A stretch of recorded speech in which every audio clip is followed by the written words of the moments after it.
پخوا په زمانه کې د غرونو په منځ کې یو ښکلی کلی و. په دې کلي کې یو بابا و او دا بابا ډېر غریب او ډېر عجز و. یوازې به اوسېدو. دې بابا په مرۍ کې یو عجیبه شان رسولی و. دا رسولی د غوښې و تیلی و ډکه او دا د ده د زنې نه شروع شوې وه او لاندې به زانګېدله. کله چې به دا بابا د چا سره خبرې کولې یا به دې ګرځېدو یا به وټوخېدو نو دا رسولی به یو طرف ته او بل طرف ته لکه د ټلۍ ړقېدو راړقېده. خلکو به دې ډېر تنګاوه او د ده مذاق به یې وړاوه. کله چې به دې په کوڅه تېرېدو نو ماشومانو به پسې چغې وهلې، خنداګانې به یې پسې کولې چې دوو زنو والا بابا را روان دی. او دغه شان لوی چې به دې ولیدو نو مخ به یې ترې واړو. هېڅوک هم دا نه غوښته چې د ده سره کښېني.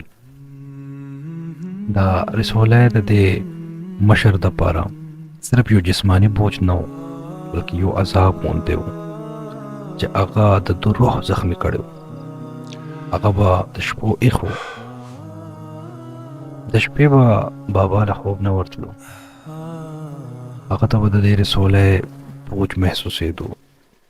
هر قیمت هغوی چې زه د دې نه خلاص شمه. هېچا ته به هم جولی نه غوړوله.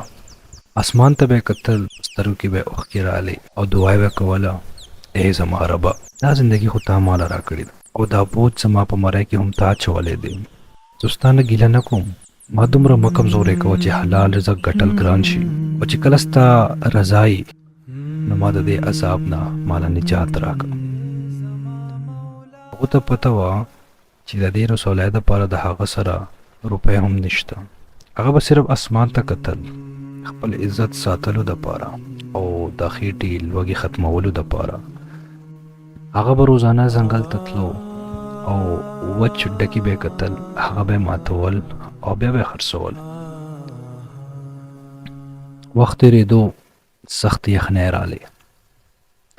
د کلي خواوشاته وچ ونې چې و لرګي هغه ختم شو. هغه پخوانی یو زړه تبرګی په اوږه کېښوده. وجود یې رپېدو. روانو ځنګل کې ډېر لرې ولاړو چې د کور کلي ځناور هغه طرف ته هم نه تلل. هلته یو ونه ولیده. ډېر محنت سره ټوله ورځ هغه دا ونه ماته کړه. بس صرف یا الله مدد به یې وي او ګزار به یې ورکو. هغه ډېر شي وچ لرګي جمع کړل او په پوره طاقت سره یو غټه ګېډۍ جوړ کو. چې کله د واپسۍ اراده وکړه نو دا ګېډۍ په شا کو او خپل علاقې طرف ته روان شو. دغه ټیم کې د انور پرېوتو والا و او په ځنګل کې تیاره راخوره شوه. هغه قدمونه تیز کړل. داغونه زرکم و. وزن پې سیوا و. بوډا و.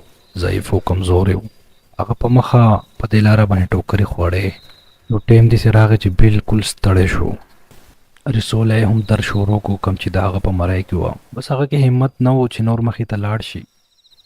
هغه د یو ونې خواته خپل ګېډۍ کوز کو او ډډه وواله. هغه سوچ کوو چې تیاره خو ډېره زیاته ده او ځنګل خو ډېر یوازې دی. دا ما رخپې خو ډېر دړ کوي. دا خو ما ته ممکن نه لګي چې زه لاړ شم. هسې نه ځنګل کې شپه کمه او درندې مې وخوري. لوړو طرفونو ته یې کتل را کتل. ډېر بېبس و چې څه وکړم. اچانک د ده نظر په ډېر لرې یو کچه شانې جومپړی ولګېدو چې ده ته په نظر راتله. هغه جومپړی خو ډېره پخوانی وه او داسې یو کنډر شانې لګېدو. سوچ یې کوو چې د ولو اسمان د لاندې شپه تېروم نو ښه دا ده چې په دې جومپړی ته به لاړ شم او دلته به شپه وکړم. هغه ګېډې هلته پرېښودو او په تیز تیز قدمونو سره جومپړی ته لاړو. جومپړی کې یو ماته دروازه وه. په هغې باندې ټک ټک وکړو او په یاره سره یې اواز ورکړو، څوک یې دلته؟ دننه څه جواب رانغی. لږ ساعت بعد هغه ولاړو. سوچ یې وکړو چې زه بسم الله به وکړم ورننه وځم. همت یې وکړو. دروازه یې کوله وکړه. دننه بالکل تیاره وه، خاوره وه او لږ لږ بوس پراته و. هغه په یو ګوټ کې په ځمکه کېناستو، دیوال سره یې ډډه کړه. دا یو ویران او ورانه شوي جومپړی وه. دې خاموشتیا کې په دې تیاره کې په بوډا باندې لږه لږه یاره حاوي کېدله. هغه ته داسې لګېده چې په دې تیاره کې تو ته څوک ګوري. هغه د زړه دړکن به سیوا کېدو ورسره، او هغه به د تسلی دپاره او د یېرې ختمولو دپاره د الله تعالی حمد به یې وي، او په هغې کې به هغو ته حوصله میلاوېده. ای زما مولا، کله چې د غم شپه اوږده شي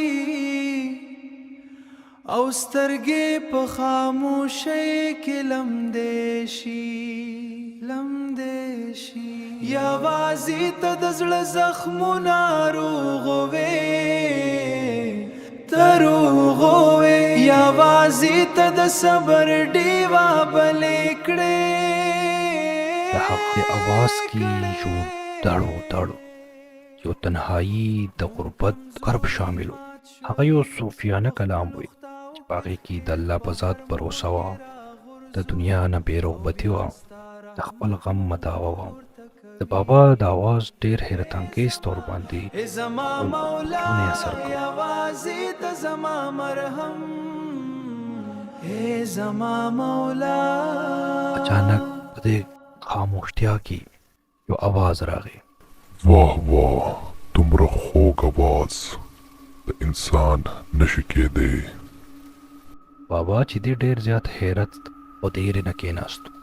په تیارې کې د یېرې نه دروازې ته کتل. په دې کې دروازه په یو زوردار آواز سره کولو شو. یو یخه هوا، یو لهر راغی. په د هغې سره سره یو پیری چې د هغه په سر باندې یو غټ ښکر و دننه شو. د هغه شکل ډېر خطرناک او سترګو نه چمک وتو، او د هغه قد د عام انسانانو نه ډېر لوی و.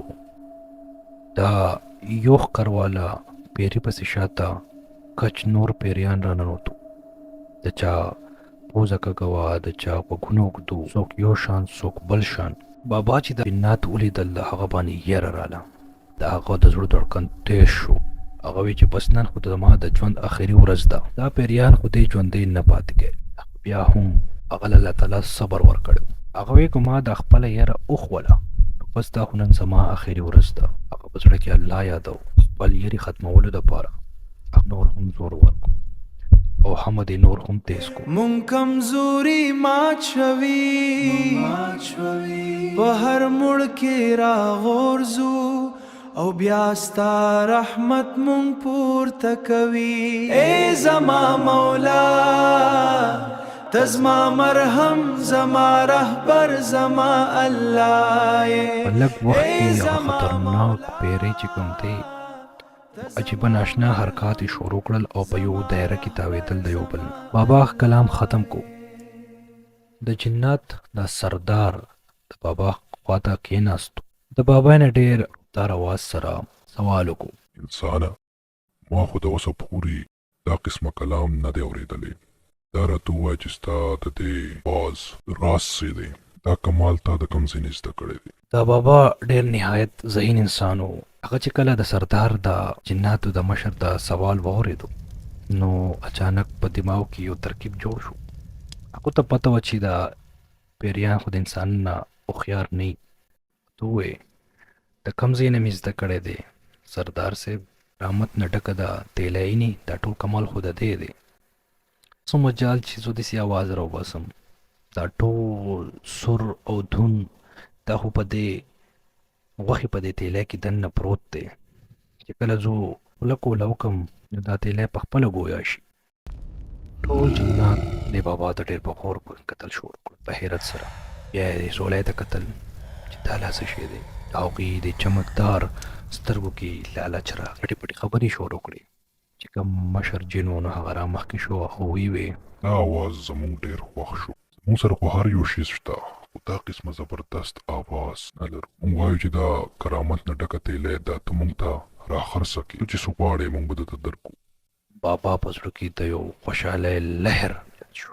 هغه په خپل مخ باندې د پریشانۍ تاثرات ظاهر کړل. بابا ورته جواب ورکړو، زه خو به یې خرڅه کړم، پنځر او سرو زر مال او دولت د چا نه دی خوښ. دا راته ووایه چې هسې نه ته دا تیلی زمانه کټ کې او زمانه اینو وبهیږي او زه مړ نه شم، دې څه خو به دا کرامتي تیلی هم خراب شي. چې دا واورېدل نو ټول جنات په خندا شول، زور زور په ټقا ټقا. جناتو مشر د بابا په اوږه لاس کېښودو او ویې ورته اے بوډا سړیا، فکر مه کوه، موږ د انسانانو په شانتي یعنې نه تویو، د هغوی په شانتي کټ کول کوو. بس تو ګوره ستا نه به اینه هم نه ځي او جادویي تیلی به زما په لاس کې. ها بابا یو غټ سا راکاږو لکه چې دې یو احسان کوي او دوی له دا شی ډېر د مجبورۍ نه ورکوي. بیا خو ټیک ده چې زما زندګۍ ته خطر نه وي نو دا تو اخیستی شي. اصلي خبره خو دا وه کلونه د رسولۍ د وجې نه ډېر تنګ و او نجات یې غوښتو. د هغو اصل مقصد دا نه و چې د پیریانو له دوکه ورکړي یا د هغوی نه مال دولت قبضه کړي، بس هغه وی چې زما علاج وشي په څه طریقه زه بد شم او د خلکو د تانو نه او دا کم پوچ دی او دا کم کمزوري ته دا مې ختم شي. سردار اشاره وکړه او واړه پیریان غیب شو. لږ ساعت بعد واپس راغلل او ډکې تیلی ورسره وې. هغه یې راخورې کړې نو په هغې کې قیمتي پاڼې وو، سرو زر وو، اشرفۍ وې. د بابا مخې ته یو خزانه جمع کړه. بابا چې دا خزانه ولیده نو ډېر حیرانه شو او ډېر زیات خوشحاله شو او د الله تعالی په دې غیبي مدد ډېر زیات شکر ادا کو په زړه کې. د پیریانو سردار خپل لاس ور مخکې کو، د هغې نه یو یخه شان رڼا راووته او لږ ساعت بعد د هغه په لاس کې هغه رسولی وه. بابا چې کله په مری لاس و نو د هغه رسولی نه وه یو ډېر عجیبه شان احساس و، یو ډېر پرسکونه احساس ورته میلاو شو. پیري دا رسولی ډېر په حفاظت سره ځان سره کېښوده لکه چې دا ډېر یو قیمتي خزانه وي. لږ ساعت تېر نه و چې د سهار رڼا راخوره شوه او څنګه چې رڼا راخوره شوه نو سردار سره ټول پیریان په هغه ټیم کې غایب شول، تښتېدل. بابا مری لاس ووهو او هغه ته بالکل ځان یو عام انسان ښکاره شو. انتهایی خوشحاله و. هغه الله په حضور کې په سجده پرېوتو او په چغو چغو وژړل. د الله شکر یې ادا کړو چې الله زما په ستا رحمت یقین و، د بیمارۍ نه خلاص کړم او دنیا مال دې راله راکړو، ستا شکر دی الله. پاڅېدو بابا او ټول خزانه یې په یو بوری کې واچوله. بوجۍ ډېره درنه شوه خو په هغه ټیم کې بابا په ځان کې یو عجیبه طاقت محسوسوه. هغه شی راواغستو او د جومپړۍ نه په یو منډه ووتو او خپل کلي ته لاړ. د دې واقعې نه پس د بابا زندګي ډېره بدله شوه. اول کړي ځان له یو ښکلی غونته کور جوړ کړو خو هغه خپل صبر او شکر هغه یې پرې نه ښودو. اوس هم هغه شانتي ساده زندګي تېروله خو د هغې خزانې نه د کلي چې څومره غریبانان، یتیمانان او بیوه زنانه وې د هغوی مدد شروع کړو. بابا چې خلکو به د ډېر کمتر کتل، اوس په کلي کې یو فرشته او رحمت جوړ شوی و. هغو اورېدونکو د دې واقعې نه تاسو څه زده کړل هغه لاندې کمنټ کې زموږ سره شیر کړئ. ډېره مننه. ای زما مولا ته زما مرهم، زما رهبر، زما الله.